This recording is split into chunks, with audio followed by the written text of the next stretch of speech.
All right, let's consider example 8. Solve this system using substitution. I've been given t equals 4 minus 2s and t plus 2s equals 6. I'm going to immediately notice first equation is already solved for a variable. If I were going to choose a method, this tells me actually that this system is ideal for substitution because step 1 has already been completed for me. So I will just take equation 1, proceeding to step 2, and substitute it into equation 2. Equation 2 says t plus 2s is equal to 6. Equation 1 tells me that t is 4 minus 2s. So substituting that in, I can drop the parentheses because there is no distribution in this case. Lucky. I have minus 2s plus 2s. If I add those two together, actually I get 0. So this is 4 plus 0 equals 6. Actually, this is 4 equals 6. Immediately, I'm a bit concerned because I know for a fact that 4 is not equal to 6. A statement like this that is false is called a contradiction.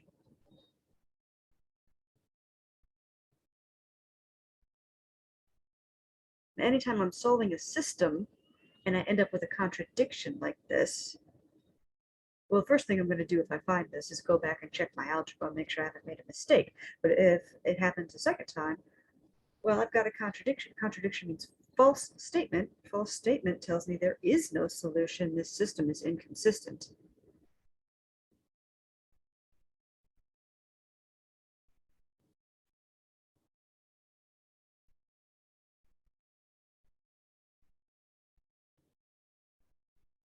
I can go no further. And that's the end of the problem. Okay, let's consider example 9. Example 9 says, let's solve the following system with substitution. I've been given a minus 2b equals 3, and 3a equals 6b plus 9. But step 1 says pick one of these equations and one of these variables.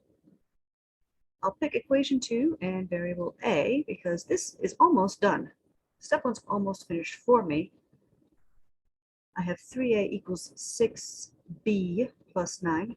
All I need to do here is divide by 3 on every term.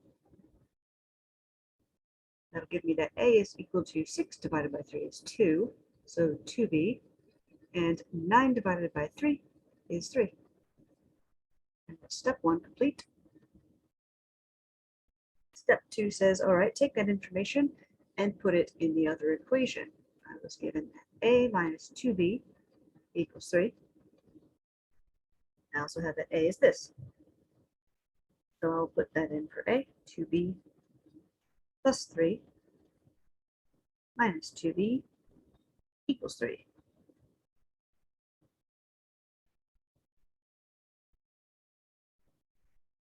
I can rewrite that without the parentheses since there's no distribution that needs to occur. And I can combine like terms. I have plus 2b and minus 2b. Add those two together and I get 0. This is 3 plus 0 equals 3, or simply 3 equals 3. Notice my variables have disappeared and I now have what is basically just a true statement. I mean, this is true. 3 does equal 3. We get a true statement like this. It's called an identity.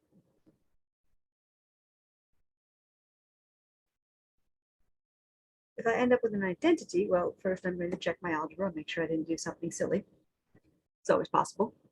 And then if I get this again, well, it looks like this is in fact what the system is. And what that means is this system has infinite solutions. This tells me my solution set is infinite.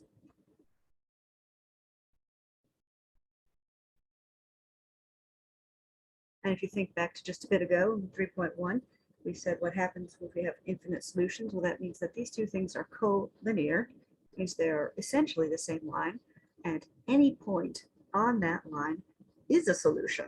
So how do I indicate what my solution set is? Well, in words, I can say any A and B such that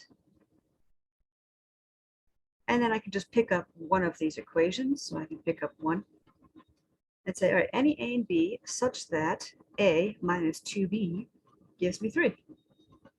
That will give me every solution to this system. You may have seen this, maybe you've seen it in Math Lab, a slightly more mathy way to write it.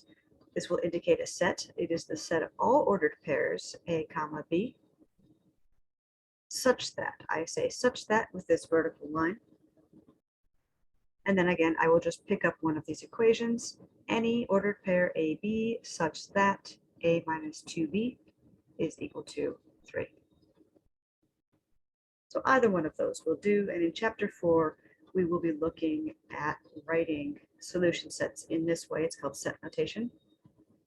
We'll study that a little more in depth in chapter 4. But for chapter 3, using words is just fine. So we say we have infinite solutions, and in fact, any AB such that A minus 2B equals 3 will give me a solution.